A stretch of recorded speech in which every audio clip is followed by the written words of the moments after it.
Quand Mikel Arteta a pris la succession d'Unai Emery il y a quelques semaines sur le banc d'Arsenal, il y a tout de suite eu beaucoup d'engouement. Les attentes, elles étaient tout de suite très hautes. 7 matchs plus tard, qu'est-ce qui a changé? Arsenal joue-t-il mieux? L'Arsenal de Mikel Arteta, qu'est-ce que ça donne?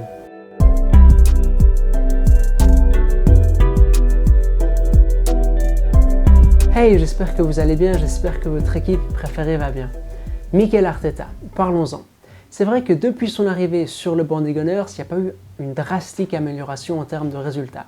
Le fameux choc psychologique, on ne l'a même pas vu à l'œuvre. En Première Ligue, c'est une victoire, une défaite et que des matchs nuls. En termes de jeu, par contre, là, on voit des nouveautés. Là, on voit quelque chose qui fait que son équipe est reconnaissable. 7 matchs, ce n'est pas du tout assez pour juger de la qualité d'un entraîneur, mais 7 matchs, ça permet de voir au moins ce que cet entraîneur cherche à mettre en place. Alors, voyons voir ça. La première chose qu'a fait Arteta à son arrivée, c'est commencer une opération récupération. Xhaka était sur le bord du départ au Hertha Berlin, Özil était placardisé par Emery, Aubameyang aussi était sur le départ. Rapidement, ces 3 joueurs, on a su qu'ils allaient rester au club. Tant publiquement que sur le plan privé, Arteta il a montré qu'il tenait à eux, il a vraiment valorisé leur qualité. Et voilà, ces 3 joueurs-là sont des joueurs majeurs de son 11 aujourd'hui. Et puis ensuite, récupération aussi sur le plan du plaisir. Récemment, Socrates il disait que le fun était de retour. Maitland-Niles, il n'aimait pas vraiment jouer au poste de latéral, il a joué latéral ces derniers temps, ça n'a pas été un problème pour lui. Torreira, qui était en difficulté sous Emery, il a retrouvé un écosystème plus favorable sous Arteta. La mission récupération s'est bien passée. Arteta, il a compris qu'il aurait besoin de ses joueurs et de leur qualité, et puis il a compris une autre chose. On ne pouvait pas non plus tout jeter de la période Unai Emery.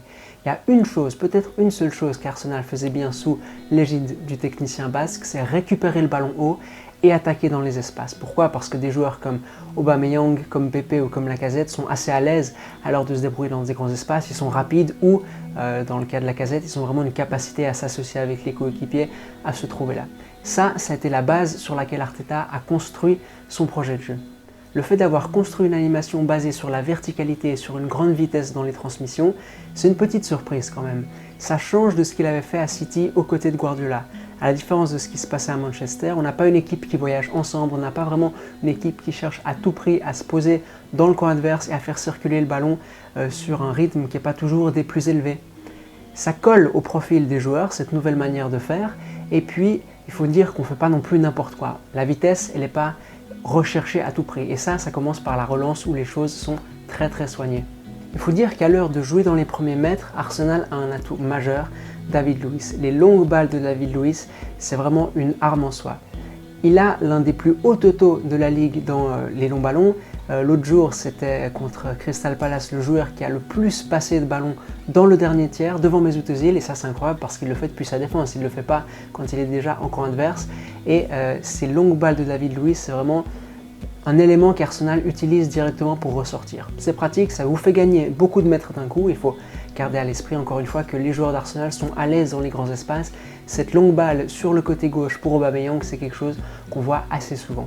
Et puis au-delà de ça, pour faciliter un peu la relance, parce qu'on ne peut pas non plus avoir qu'un seul atout, Arteta mise sur le double pivot Xhaka-Torreira. Il n'y a plus un Guendouzi qui est un peu au four et au moulin. Là, on a vraiment 2 joueurs qui se répartissent les tâches. Alors ça peut être un inconvénient d'avoir autant de joueurs dans les premiers mètres, mais pour l'instant, Arsenal, c'est plutôt satisfaisant. On a 2 joueurs capables de prendre en main la relance.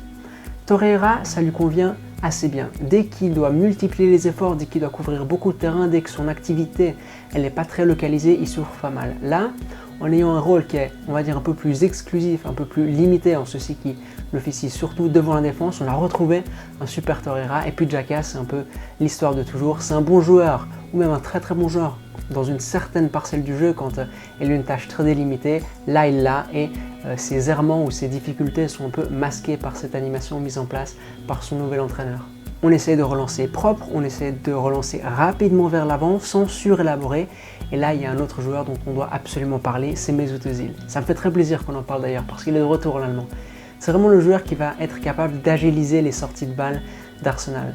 Dès que les choses sont un peu plus compliquées, Özil, il reçoit le ballon, il se retourne, et là, Arsenal peut courir en direction du but adverse, et l'adversaire doit courir en direction de son propre but. À chaque fois que l'Allemand reçoit le ballon, dans ce half space droit, qui peut parcourir d'ailleurs assez librement sur l'axe vertical, il peut recevoir à différentes hauteurs, il se passe quelque chose du côté d'Arsenal, Arsenal peut ressortir proprement. Et en plus, le fait d'avoir Özil à l'intérieur, ça attire des joueurs sur lui parce que c'est vraiment un puits à produire de bonnes choses et ça décharge Maitland-Niles. Maitland-Niles, il peut recevoir le ballon plus haut et s'il reçoit le ballon collé à la ligne de touche, ça fait une autre solution pour gagner des mètres un peu plus tard dans les actions. Et puis enfin, dans toute cette animation-là, il faut mentionner les joueurs de côté, que ce soit Maitland-Niles dont on vient de parler, mais l'autre latéral, le gauche, que ce soit Kolasinac ou Saka, c'est aussi des joueurs capables de gagner beaucoup de mètres balle au pied. Kolasinac, il a beaucoup de puissance, une fois qu'il est lancé, c'est difficile de l'arrêter. Une fois que le ballon est dans ses pieds, Arsenal progresse. Et puis les joueurs de côté, Aubameyang et Pepe. Pendant un temps, ou pendant le passage d'Emery à Arsenal, on a pensé que ces joueurs ne pourraient pas jouer ensemble. Arteta, il est en train de montrer que c'est possible. Aubameyang qui garde sa qualité de dribble à gauche, il peut emprunter des zones un peu plus centrales aussi parce que Kolasinac se projette sur son côté. Pepe, lui, il reste un peu plus excentré sur le côté pour pas non plus envahir la zone d'Ozil, mais là, il reçoit des bons ballons, des ballons qui lui permettent d'affronter. Et on a les 4 fantastiques, je sais que c'est un terme à la mode, les 4 fantastiques qui sont Aubameyang, Lacazette, Özil et puis Pepe qui jouent ensemble et ça, c'est vraiment un gros progrès du côté d'Arsenal parce qu'on pensait que c'était impossible jusque-là. Le fait d'avoir récupéré une animation cohérente, qui n'est pas non plus des plus sophistiquées, mais qui met en exergue les qualités des joueurs, ça ne vient pas quand même sans quelques inconvénients. Et ces inconvénients, ils découlent malheureusement des difficultés ou des limites de certains joueurs. Arsenal, c'est une équipe qui a assez peu de jeu intérieur. Si ce n'est Özil et Lacazette qui décrochent, ils n'ont pas vraiment ce joueur capable d'apparaître en ligne et de faire que les différentes pièces, elles se connectent entre elles. Et ça, c'est un problème à l'heure de dominer les matchs. Comme je vous l'ai dit avant, c'est pas une équipe qui vraiment a un grand contrôle sur les matchs, elle cherche à attaquer rapidement, elle peut avoir plus de possession que l'adversaire, mais c'est pas un fait immuable. Et toutes les fois où Arsenal, sous Arteta, était en difficulté, ça a été des fois où le ballon n'est pas sous leur contrôle. Ils ont malheureusement cette tendance à laisser filer la possession lors de certains moments prolongés du match, et là ils souffrent beaucoup, que ce soit contre Crystal Palace, que ce soit contre Leeds, équipe de 2e division, que ce soit contre Chelsea ou que ce soit contre Sheffield, il y a des moments où ils sont vraiment un peu dans la lessiveuse parce qu'ils n'ont pas le ballon sous leur contrôle et ça découle du fait qu'ils n'ont pas ces profils associatifs, qu'ils n'ont pas ces profils qui permettent vraiment de faire mal à l'adversaire au cœur du jeu vraiment, ça se ressent beaucoup. Le fait de ne pas avoir cette capacité pour baisser le rythme du match, pour se reposer un peu en ayant le ballon dans les pieds à cause de ce manque de jeu intérieur donc, ça fait que cette équipe elle est condamnée à jouer toujours sur un rythme très élevé, elle est toujours à 200 pulsations par minute, elle n'a pas de plan B en fait. Et le problème c'est que quand vous avez une nécessité autant grande d'avoir un rythme élevé dans le match, parce que sinon vous souffrez défensivement, comme vous ne pouvez pas maintenir ce rythme durant 90 minutes, vous finissez par souffrir. Elle concède des occasions un peu bêtement, elle fait beaucoup d'erreurs dans le jeu. Il y a parfois des moments où elle n'arrive juste pas à ressortir de son camp, parce qu'elle concède des erreurs, peut-être à cause de la fatigue, peut-être à cause de la nécessité de maintenir un rythme trop élevé. Et ça amène à quoi? Des pertes de points bêtes en fin de match contre Chelsea, une expulsion contre Crystal Palace, 2 points perdus contre une équipe qu'elle avait plutôt bien gérée jusque-là, qui était Sheffield. Ça explique aussi pourquoi le bilan d'Arteta en termes comptables n'est pas non plus excellentissime. En plus de ce contexte pas des plus sécurisants, n'oublions pas que malheureusement, Arsenal garde dans ses rangs des joueurs tels que David Luiz, Mustafi, Xhaka ou encore pas mal de jeunes inexpérimentés, des joueurs de base pas des plus fiables et pas des plus rassurants.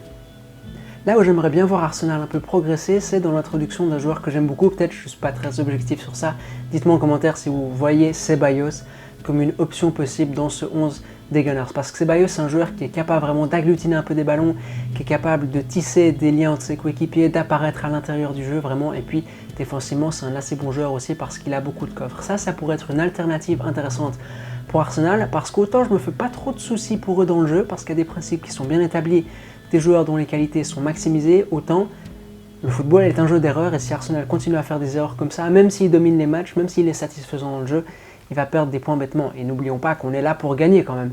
Le beau jeu, oui, mais il faut gagner. On est Arsenal. Voilà, c'est la fin de cette vidéo qui, j'espère, vous aura plu. Je voulais parler de cette équipe d'Arsenal parce que, mine de rien, il se passe quand même quelque chose du côté de l'Emirates. On a de la nouveauté. Et puis, je sais qu'il y a des supporters d'Arsenal aussi qui sont abonnés à la chaîne.